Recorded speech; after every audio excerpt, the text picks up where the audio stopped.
नमस्ते, शुभ संध्या। संस्कृत भारत पाठशाला में आपका स्वागत है। मैं देवेंद्र कुमार सिंह। आइए, अभी पिछली कक्षाओं में हम लोग अध्ययन किए हैं रघुवंश महाकाव्यम, जो कि कालिदास विरचित है।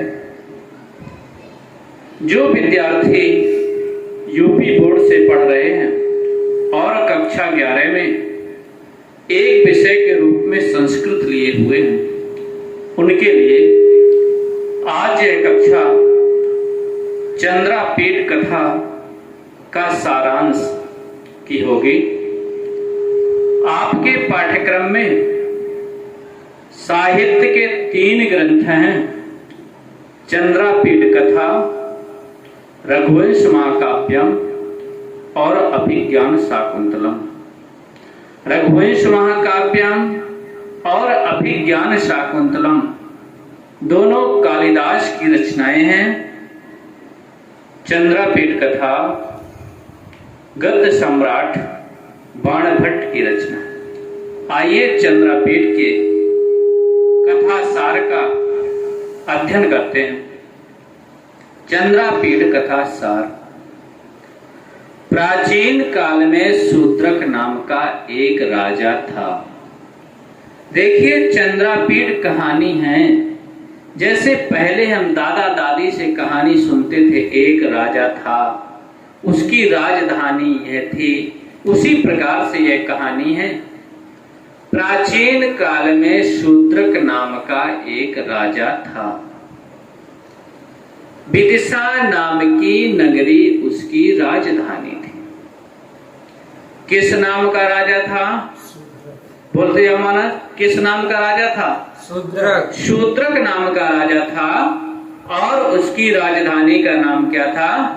विदिशा। एक बार जब वह सभा मंडप में बैठा हुआ था, कौन बैठा हुआ था? राजा शूद्रक। जब वह सभा मंडप में बैठा हुआ था कि दक्षिण दिशा से एक चांडाल कन्या आई। दक्षिण दिशा से एक चांडाल कन्या आई और वह पिंजड़े में एक तोता लिए हुए थी। पिंजड़े में क्या लिए हुए थी? तोता लिए हुए थे। और वह राजा के समीप जाकर बोली, महाराज, यह तोता संपूर्ण शास्त्रों का ज्ञाता है और पृथ्वी का एकमात्र रत्न है, आप इसे स्वीकार करें। राजा के पूछने एवं उसकी उत्सुकता को संतुष्ट करने हेतु शुक ने बताया। राजा ने पूछा शुक से कि तुम संपूर्ण शास्त्रों के ज्ञाता हो, तुम क्या क्या बता सकते हो? तो शुक ने बताया कि बाल्यकाल में वह एक मुनि कुमार के द्वारा, शुक ने बताया कि मुझे जाबाल मुनि के पुत्र हारित जाबाल मुनि के आश्रम में लेकर के गए। मैं हारित के द्वारा जाबाल मुनि के आश्रम तक पहुंच गया। मेरे विषय में मुनियों की जिज्ञासा जानकर जाबाल ऋषि ने इस प्रकार बताया। जब हारित ऋषि मुझे जाबाली मुनि के आश्रम में लेकर के गए तो जाबाली ऋषि ने जब मुझको देखा तो मुनि ने कहा, यह अपने कुकर्मों की सजा भोग रहा है, पूर्व जन्म की सजा भोग रहा है। तो सभी मुनियों को यह आश्चर्य हुआ कि महाराज, यह पूर्व जन्म का कैसे फल भुगत रहा है?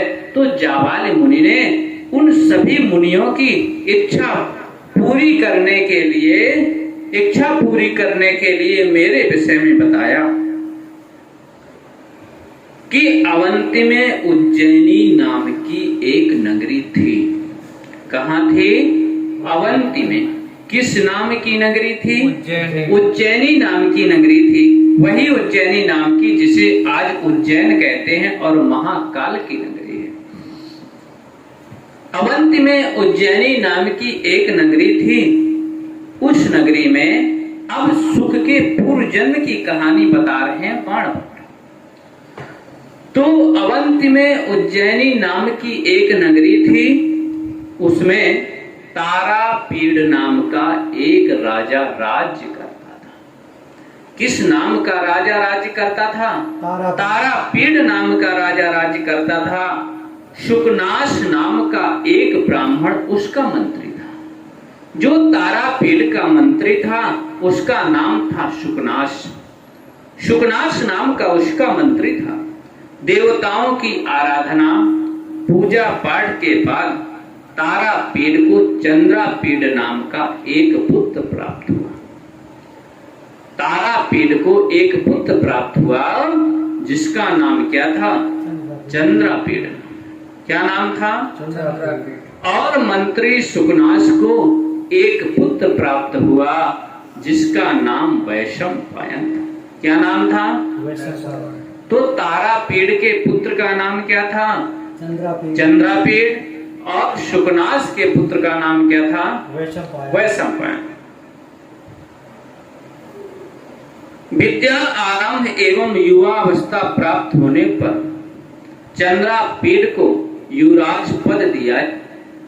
तारापीड़ ने चंद्रापीड़ को युवराज बनाया और वैशंपायन को उसका मंत्री नियुक्त किया गया। चंद्रापीड़ को युवराज पद और जो शुकनाश का पुत्र था, मंत्री का पुत्र था वैशंपायन, उसको चंद्रापीड़ का मंत्री बनाया गया।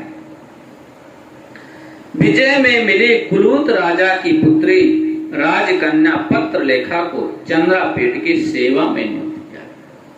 जो तारापीड़ को विजय में कुतूल राज की पुत्री मिली थी जिसका नाम पत्रलेखा था, पत्रलेखा को चंद्रापीड़ की सेवा में नियुक्त किया गया। दिग्विजय अभियान में चंद्रापीड़ किरातों की नगरी सुवर्णपुर पहुंचा। दिग्विजय के अभियान में चंद्रापीड़ किरातों की नगरी कहां पहुंचा? सुवर्णपुर पहुंचा।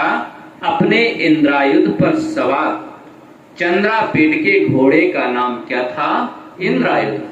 चंद्रापीड़ अपने घोड़े इंद्रायुध पर सवार वह एक दिन शिकार खेलते समय किन्नरों के एक युगल का पीछा करते हुए आच्छोद सरोवर के तट पर पहुंच गया। किस सरोवर के तट पर पहुंच गया? आच्छोद सरोवर के तट पर पहुंच गया। किस पर सवार होकर के? इंद्रायुध नामक घोड़े पर सवार होकर के कौन पहुंच गया? चंद्रापीड़ पहुंच गया। तो आच्छोद सरोवर के तट पर पहुंच गया। वहां शिव मंदिर में एक कन्या को पूजा करते हुए देखा। उस आच्छोद सरोवर में एक कन्या को शिव की पूजा करते हुए देखा। किसने देखा? चंद्रापीड़ ने देखा। चंद्रापीड़ के पूछने पर उस कन्या ने बताया कि वह गंधर्व राज हंस की पुत्री महासुर। चंद्रापीड़ ने पूछा कि आप इस शिव मंदिर पर अकेले आच्छोद सरोवर पर बैठी हैं, आप कौन हैं? तो उस गंधर्व राज की पुत्री महाश्वेता ने बताया, अपने बारे में बताया, वह गंधर्व राज हंस की पुत्री थी। महाश्वेता किसकी पुत्री थी? गंधर्व राज हंस की पुत्री थी। उसने बताया महर्षि श्वेत केतु के पुत्र पुंडरीक ने एक दिन उसे देखा। अब महाश्वेता बता रही है चंद्रापीड़ से। महाश्वेता कह रही है एक दिन महर्षि श्वेत केतु के पुत्र पुंडरीक ने एक दिन उसे देखा और वे इतने आसक्त हो गए कि उनका जीवन खतरे में पड़ गया। पुंडरीक के मित्र कपिंजल से सूचना पाकर रात्रि में जब मैं उनसे मिलने यहाँ पहुंची तब वे अपना प्राण त्याग चुके थे। महाश्वेता कह रही है कि जब मैं उनके दर्शन के लिए, पुंडरीक के दर्शन के लिए आई, कपिंजल से सूचना प्राप्त होकर के मैं उनसे मिलने के लिए आई, तब तक वह अपने प्राण त्याग चुके थे। मैंने उनके शरीर के साथ सती होने का निर्णय लिया। मैंने यह सोचा कि मैं मैं इनके साथ में पुंडरीक के साथ में सती हो जाऊं। सती होने का निर्णय लिया। तभी कोई उनके शरीर को लेकर आकाश में उड़ गया। तभी कोई उनके शरीर को लेकर के आकाश में उड़ गया। उसी समय मुझे आकाशवाणी सुनाई पड़ी। उसी समय आकाश से आकाशवाणी सुनाई पड़ी, शाप का अंत हो, शाप का अंत होने पर यह फिर तुमसे मिलेगा। जब शाप का अंत हो जाएगा तब यह फिर तुमसे मिलेगा। तब तक तुम यहीं रहकर तपस्या करो। तब तक तुम क्या करो? यहीं रह करके तपस्या करो। कुछ देर के बाद पुंडरीक का मित्र कपिंजल भी जो हमारे निकट खड़ा था, कुछ देर के बाद क्या हुआ, जो पुंडरीक का मित्र था कपिंजल, वह भी हमारे साथ में खड़ा हुआ था। अचानक मुझे अकेला छोड़कर दूर आसमान में उड़ता हुआ विलीन हो गया। कौन विलीन हो गया? कपिंजल विलीन हो गया। महाश्वेता अपनी आप बीती चंद्रापीठ को सुनाकर उसका उचित अतिथि सत्कार किया। महाश्वेता ने अपनी आप बीती चंद्रापीठ को सुनाई और उसका उचित अतिथि सत्कार किया। महाश्वेता एक दिन चंद्रापीठ को साथ लेकर अपनी प्रिय सखी कादम्बरी के पास गई। महाश्वेता अपनी प्रिय सखी कादम्बरी के पास में गई, चंद्रापीठ को साथ लेकर के। प्रिय सखी कादम्बरी को समझाने के लिए हेमकूट गई। सखी के दुख से प्रभावित होकर कादम्बरी विवाह नहीं करना चाहती थी। महाश्वेता और कादम्बरी बहुत ही दोनों घनिष्ठ सखियां हैं।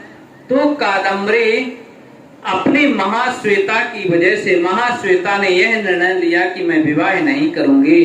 तो कादम्बरी ने कहा कि मैं भी सखी के वियोग में, सखी के दुख में दुखी हूं, मैं भी विवाह नहीं करूंगी। मैं भी विवाह नहीं करूंगी। किंतु महाश्वेता के साथ पहुंचे युवराज चंद्रापीठ को देखते ही वह उस पर आसक्त हो गई। कुछ दिनों उपरांत अपनी सेविका पत्र लेखा को वहीं रुकने के लिए कहकर चंद्रापीठ अपनी सेना में लौट आया। कुछ दिनों बाद चंद्रापीठ रुका कादम्बरी के यहाँ। कुछ दिनों के बाद अपनी सखी पत्र लेखा को वहीं छोड़ करके आया और अपनी सेना में वह वापस लौट आया। किंतु वहां आए पत्रवाहक से मिले पत्र को पढ़कर वैशंपायन एवं सेवक को पत्र लेखा के साथ जाने का आदेश देकर अपनी राजधानी लौट आया। कुछ दिनों बाद एक दूत के माध्यम से कादम्बरी का संदेश पाकर वैशंपायन की खोज के बहाने चंद्रापीठ कादम्बरी से मिलने चल पड़ा। इसके बाद में चंद्रापीठ का पत्र पा करके वैशंपायन की खोज के बहाने चंद्रापीठ कादम्बरी से मिलने के लिए चल पड़ा। यात्रा के बीच में ही चंद्रापीठ को जानकारी प्राप्त हुई कि अछोद सरोवर के किनारे वैशंपायन पड़ा हुआ। कुछ दिनों के बाद रास्ते में चंद्रापीठ को यह जानकारी हुई कि अछोद सरोवर के किनारे वैशंपायन पड़ा हुआ है। वह वापस आना ही नहीं चाहता। चंद्रापीठ के वहां पहुंचने पर महाश्वेता ने उसे बताया कि वैशंपायन ने उसके प्रति दुर्व्यवहार किया, जिसके कारण उसने उसे शुक हो जाने का श्राप दे दिया। महाश्वेता ने चंद्रापीठ से बताया कि उसके प्रति दुर्व्यवहार किया, जिसके कारण मैंने इसे शुक हो जाने का श्राप दे दिया। चंद्रापीठ इतना सुनते ही वहीं गिर करके मर गया। चंद्रापीठ ने जैसे ही इतना सुना कि मेरे मित्र को तुमने श्राप दिया कि तोता हो जाए, शुक हो जाए, चंद्रापीठ इतना सुनकर के वहीं गिर करके मर गया। यह दृश्य देखकर पत्र लेखा भी इंद्रायुध को लेकर अछोद सरोवर में कूद पड़ी।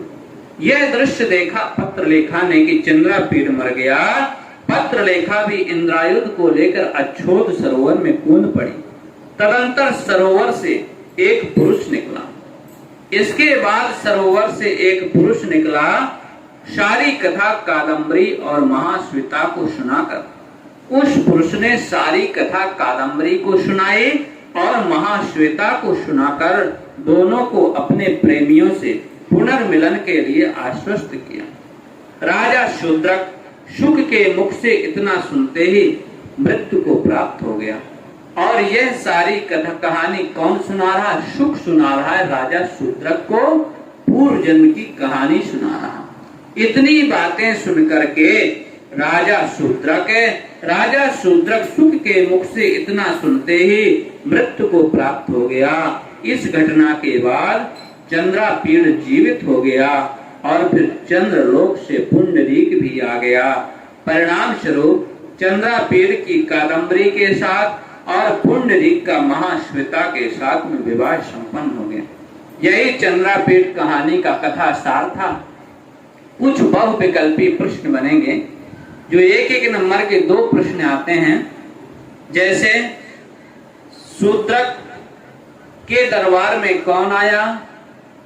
चांडाल कन्या आई। कौन आया? चांडाल कन्या। शूद्रक की राजधानी का नाम क्या था? विदिशा था। किस नाम की राजधानी थी? विदिशा नाम की राजधानी थी। उज्जैनी नगरी में किस नाम का राजा था? तारापीड़ नाम का राजा था। तारापीड़ के पुत्र का नाम क्या था? चंद्रापीड़। और शुकनाश के पुत्र का नाम क्या था? वैशंपायन। चंद्रापीड़ ने महाश्वेता को कहाँ देखा? अच्छोत सरोवर के किनारे देखा। वह किसकी पूजा कर रही थी? शिव की पूजा कर रही थी। चंद्रापीड़ के घोड़े का नाम क्या था? इंद्रायुध था। और चंद्रापीड़ की सेविका का नाम क्या था? पत्रलेखा था। पुंडरीक के मित्र का नाम क्या था? कपिंजल था। क्या नाम था? कपिंजल था। महाश्वेता किसकी पुत्री थी? गंधर्व राज हंस की पुत्री थी। और कादम्बरी किसकी पुत्री थी? गंधर्व राज चित्ररथ की पुत्री थी। इस प्रकार से सवाल बनेंगे। और चंद्रापीड़ कथा के लेखक कौन है? बाणभट्ट। इस सारांश को आप लोग पढ़ेंगे तो आप लोगों को कथानक तैयार हो जाएगा। और जो 2 नंबर के प्रश्न आते हैं वह भी आप लोग कर लेंगे। बस आज यहीं तक। अगला वीडियो चंद्रापीड़ का कल देखेंगे।